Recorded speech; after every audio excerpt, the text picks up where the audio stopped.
Assalamualaikum warahmatullahi wabarakatuh. Halo Just People. Nah, kali ini saya akan menjelaskan mengenai transaksi. Oke, sebelumnya jangan lupa like, komen, serta subscribe channel YouTube kami ya. Kita akan mulai yaitu transaksi. Transaksi itu adalah pembelian atau pemesanan. Nah, transaksi ini diperoleh dari konsumen. Yang pertama itu ada konsumen langsung. Konsumen langsung di sini maksudnya adalah konsumen yang kita cari langsung melalui penawaran di sosial media. Yang kedua adalah konsumen dari tim kita. Maksudnya adalah ketika saya sebagai reseller, saya hobi bermain volley nih. Nah, kemudian saya punya tim bola voli. Jadi saya bisa merekomendasikan untuk tim saya atau tim rekan saya membeli jersey kepada saya. Kemudian transaksi dari pembeli itu datang dari mana sih? Datangnya itu adalah dari penawaran. Nah, penawaran di sini yaitu reseller melakukan posting, yaitu memposting bisa contoh desain, kemudian bisa testimoni, kemudian bukti transaksi ataupun bahan-bahan yang digunakan untuk membuat jersey itu melalui sosial media. Sosial media bisa pakai Facebook, kemudian bisa pakai Instagram, dan juga bisa pakai WhatsApp. Nah, dari sosial media ini bisa dinamakan yaitu toko online, di mana reseller itu mempunyai toko online, yaitu toko online-nya itu tadi ada Facebook, Instagram, dan WhatsApp. Tuh. Nah, untuk melakukan proses penawaran itu reseller kan tadi melakukan melakukan penawaran dengan cara memposting gambar-gambar berupa contoh desain dan juga testimoni seperti itu. Jangan lupa ketika kita reseller menawarkan jersey itu kita kasih di bawahnya yaitu adalah nomor WA. Nomor WA kita yang aktif yang bisa dihubungi. Jadi ketika ada calon pembeli itu menanyakan mengenai apa yang kita share, kita posting, itu akan langsung WA kita. Nah, seperti itu. Kemudian, pastikan untuk reseller itu selalu konsisten. Maksudnya konsisten dalam hal penawaran, yaitu konsisten melakukan postingan satu hari itu ada 9 kali postingan. Kembali lagi ke 3 jurus marketing, yaitu selalu konsisten melakukan penawaran dalam satu hari 9 kali postingan. Fungsinya apa untuk selalu konsisten itu? Fungsinya adalah ketika kita konsisten melakukan posting-posting penawaran di sosial media, contohnya kita posting nih, kan tadi 9 kali penawaran, 9 kali postingan. Kita posting di Facebook, kemudian di Instagram, kemudian di WA, itu postingan kita akan muncul paling atas sendiri. Dan ketika paling atas sendiri, orang lagi scroll Facebook atau Instagram dan juga story di WhatsApp, itu pasti yang dilihat yang pertama itu adalah postingan kita. Jadi dari situ calon pembeli itu pasti akan menonton dan juga akan tertarik melihat postingan yang kita posting itu tadi. Dan seperti itu. Kemudian, nah, kalau reseller itu sudah posting-posting nih, kemudian ada yang tanya calon pembeli itu, misalkan tanya harganya, kemudian bahannya apa, seperti itu. Nah, yang harus dilakukan reseller itu adalah melakukan pelayanan, di mana kita sebagai reseller harus melayani dengan baik, kemudian dengan ramah, dengan sopan apa yang ditanyakan oleh calon pembeli. Dari kita melayani calon pembeli ramah seperti itu, maka calon pembeli akan memberikan feedback seperti itu juga. Bisa jadi nanti akan merasa puas dengan pelayanannya, jadinya mau order seperti itu. Nah, ketika calon pembeli ini sudah fix mau beli ya, yang dilakukan reseller ketika sudah melakukan pelayanan, kita tanyakan, yaitu kita tanyakan contoh motifnya itu seperti apa, kemudian apakah ada tambahan atribut. Atribut ini bisa nama, bisa nomor, kemudian bisa logo, dan juga bisa sponsor. Itu semuanya free. Jadi kalau ada penambahan atribut itu gratis semua, tidak ada biaya tambahan. Dan juga untuk kita input custom itu gratis, tidak ada biaya tambahan untuk input custom design. Nah, ketika calon pembeli itu sudah memberikan detail lengkap datanya, yang dilakukan reseller adalah input custom design. Input custom design itu apa? Nah, input custom design itu adalah menerjemahkan pesanan calon pembeli itu ke produksi, yaitu dengan sistem. Dengan sistem di sini maksudnya dengan aplikasi TISB yang bisa kita download di Play Store atau kita bisa pakai customdesign.id seperti itu. Jadi di sini yang dilakukan reseller menginput pesanan yang sudah lengkap detail itu tadi. Reseller input di aplikasi TISB, kemudian masuk di antrian desain.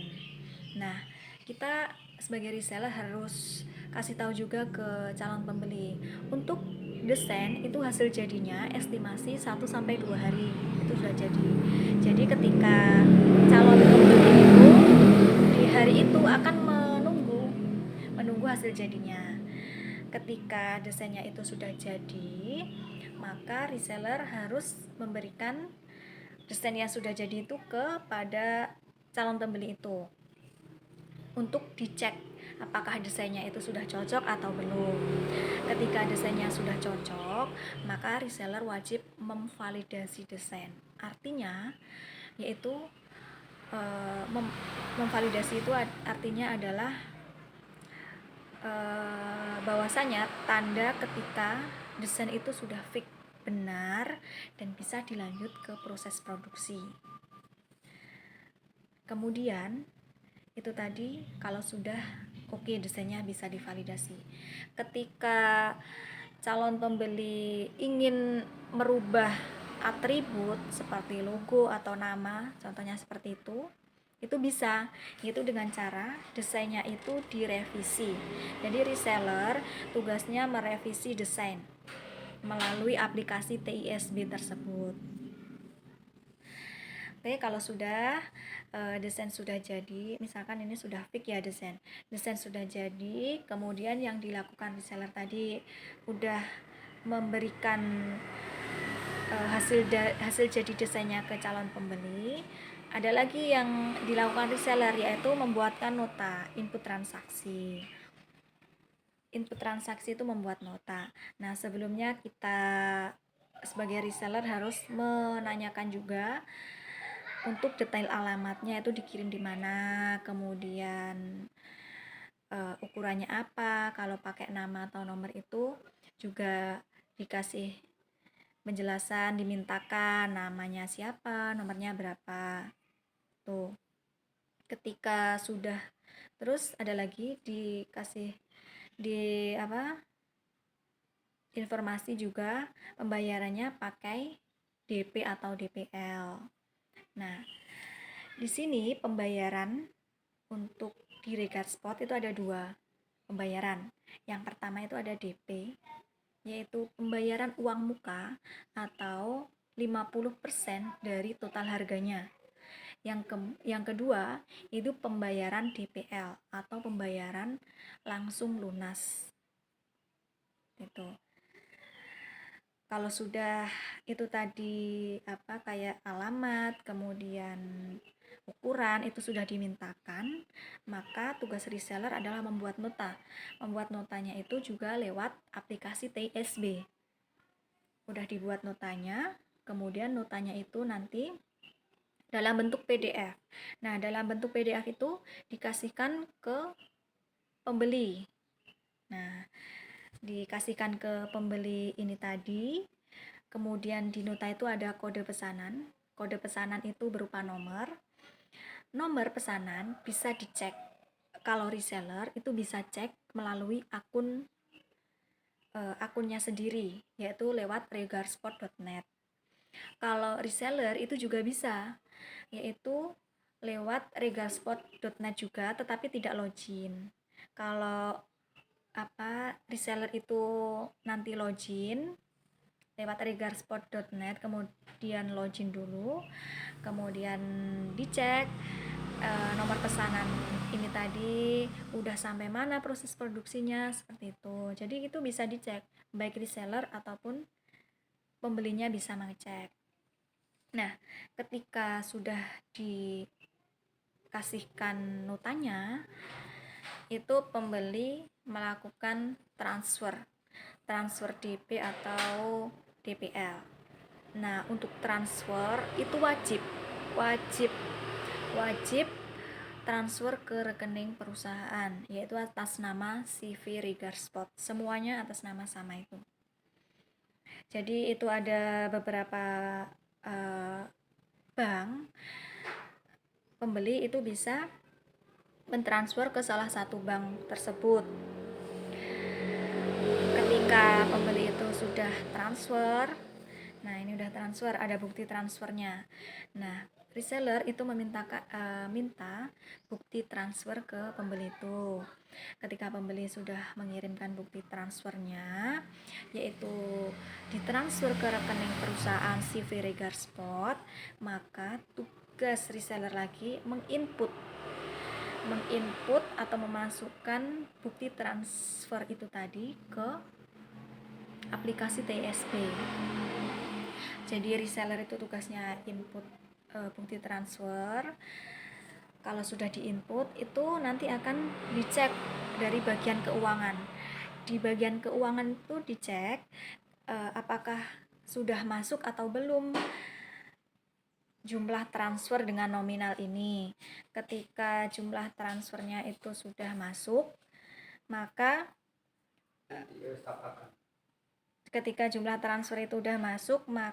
akan divalidasi dari bagian keuangan.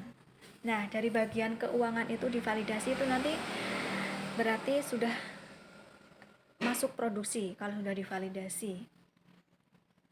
Seperti itu. Jika sudah divalidasi nih, ceritanya tanda transfer itu sudah divalidasi dari bagian keuangan, itu sudah masuk produksi, kalau sudah, nah ini sudah masuk udah jadi nih hasil produksinya, jersey-nya udah jadi. Oke, untuk estimasi pengerjaan produksi yaitu 10 hari kerja, dimana 10 hari kerja itu untuk tanggal merah tidak dihitung. Karena apa? Karena tanggal merah itu bukan hari aktif. Jadi untuk produksi baik keuangan atau tim desainer itu semuanya off kalau tanggal merah karena hari libur. Jadi yang dihitung itu 10 hari kerja aktif. Ketika sudah masuk nih 10 hari kerja, maka hasil jadinya itu akan muncul di sistem TISB. Jadi hasil jadi jersey-nya itu nanti di-download oleh reseller, kemudian dikasihkan ke pembeli bahwasanya ini jersey-nya sudah jadi dan siap untuk dilunasi, seperti itu. Ketika jersey sudah selesai packing, maka itu nota pelunasan akan muncul di sistem TISB itu tadi. Nah, nota itu pelunasan muncul, dikasihkan ke pembeli untuk siap dilunasi. Perlu diingat, untuk pelunasan itu ada deadline-nya atau batasnya, yaitu untuk deadline pelunasan 7 hari setelah nota pelunasan itu keluar. Ketika hari ini nota keluar, maka 7 hari ke depan itu sudah masuk deadline. Jadi untuk pembeli tidak boleh melakukan pelunasan lewat dari 7 hari tersebut. Karena apa? Karena kalau lewat 7 hari tersebut, maka promo free ongkir atau gratis ongkir itu akan dicabut. Jadi tidak berlaku lagi promo gratis ongkirnya jika lewat dari deadline tanggal pelunasan. Gitu tuh. Ya, ini kan untuk DP ya tadi, misalkan kalau DP itu ada nota pelunasannya. Kalau pembayaran DPL atau langsung lunas itu tidak ada nota pelunasan. Jadi ketika jersey udah ada fotonya, kemudian udah selesai packing, itu otomatis akan dikirim ke alamat penerima dari proses produksi. Jadi otomatis itu langsung terkirim. Gitu. Nah, ketika sudah terkirim jersinya itu dan atau udah dilunasi, maka akan muncul nomor resi pengiriman. Nomor resi pengiriman itu tadi bisa pakai ekspedisi JNT, kemudian JNE, terus ID Express, Ninja Express, sama Lion Parcel. Untuk sementara pakai ekspedisi itu yang ready. Kalau nomor resi sudah muncul, itu sesegera mungkin dikasihkan ke pembeli untuk nomor resinya. Jadi kalau nanti pembeli itu mau cek pesanannya sudah sampai mana, itu bisa lewat nomor resi yang reseller tadi share ke pembeli tersebut. Nah, ketika sudah muncul nomor resi, kemudian pengiriman sudah dikirim, itu reseller akan menikmati hasilnya, yaitu apa? Klaim atau keuntungan reseller. Keuntungan reseller itu ada didapatkan dari pertama dari pesanan, jenis pesanan. Jenis pesanan ini maksudnya jenis pesanannya itu standar atau sweet printing. Kalau sweet printing itu klaim atau keuntungan reseller akan lebih banyak daripada standar. Kalau yang sweet itu kan harganya lebih mahal daripada standar, seperti itu. Karena kalau kualitas itu sama, kualitas printing antara standar sama sweet printing itu sama. Yang membedakan itu ada di bentuk kerah sama bahannya. Kalau bahan sweet printing itu ketebalannya bagus, jadi lebih tebal daripada standar printing. Itu. Kemudian yang kedua itu dari jenis transaksi. Jenis transaksi tadi kan ada DP sama DPL. Kalau DP itu keuntungan yang masuk ke akun reseller. Kalau DP kan tadi pembayaran setengah, jadi keuntungannya yang masuk juga setengah dulu. Loh, nanti setengahnya kapan? Yaitu setengahnya akan masuk ketika pelunasan itu sudah diinput. Ketika pembeli sudah melakukan pelunasan, maka keuntungan reseller yang pelunasan itu akan masuk. Jadi 2 kali, kalau DP itu keuntungannya 2 kali masuk ke akun reseller. Tapi kalau DPL itu kan pembelian langsung lunas, jadi keuntungannya itu langsung dua kali, maksudnya langsung 1 kali masuk ke akun reseller di awal. Misalkan keuntungannya sweet printing satunya 20.000. Kalau DP itu masuk ke akun reseller 10.000 dulu. Nanti kalau sudah dilunasi masuk 10 lagi. Kalau yang DWL itu di awal langsung masuk keuntungan 20.000 di akun reseller. Nah, seperti itu. Mungkin itu saja mengenai transaksi. Ketika ada pertanyaan, semuanya bisa komen di sini atau bisa tanya lewat grup, lewat SAM atau lewat agennya masing-masing. Mungkin itu saja. Wassalamualaikum warahmatullahi wabarakatuh. Semangat just people.